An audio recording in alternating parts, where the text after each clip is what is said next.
নমস্কার, আপনারা দেখছেন ডিএনটিভি বাংলা। আসুন দেখে নিন আজকের খবর। এই মুহূর্তের বড় খবর, চাঞ্চল্যকর খবর। সাগরদিঘিতে চলন্ত সরকারি বাসে ভয়াবহ অগ্নিকাণ্ড। কোনো রকমে প্রাণে বাঁচলেন যাত্রীরা। সাগরদিঘিতে চলন্ত সরকারি বাসে ভয়াবহ অগ্নিকাণ্ড। কোনো রকমে প্রাণ রক্ষা হলো যাত্রীদের। সোমবার সকালে সাগরদিঘি মোড় গ্রাম সংলগ্ন দোহাল মোড়ে চলন্ত বাসে অগ্নিকাণ্ড।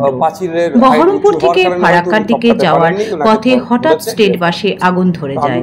আতঙ্কে হুড়োহুড়ি করে নেমে পড়েন যাত্রীরা। যদিও আগুন লাগার সঠিক কারণ এখনো পর্যন্ত জানা যায়নি। ঘটনাস্থলে পৌঁছেছে সাগরদিঘি থানার পুলিশ।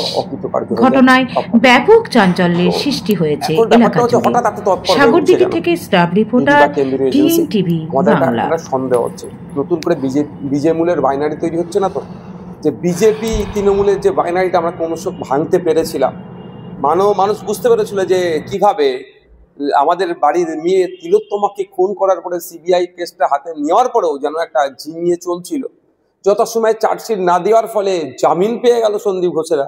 এই সমস্ত বিষয়গুলো আমাদেরকে ভাবছিল।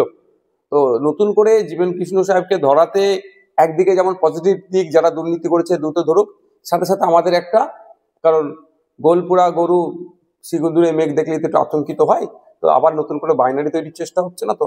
আমরা চাই এই দুর্নীতির সাথে রাঘব বোয়ালগুলোকে খুঁজে বার করুক। এই চুনোপুটিগুলোকে ধরলে হবে না। এরা টাকাগুলো তুলে কোথায় পাঠাতো, কাদের কাছে টাকাগুলো দিত? এদের ক্ষমতা নেই সব টাকাটা হজম করার। যদি ক্ষমতা থাকতো সব টাকাটা হজম করার, তাহলে ওকে ওকে অ্যারেস্ট হতে হতো না। কিন্তু যারা হজম করে নিল, যাদের কাছে টাকাটা তুলে পাঠাতো, অর্থাৎ দুর্নীতি করতো, দুর্নীতির টাকাটা পাঠাতো, তাদেরকে খুঁজে বার করা।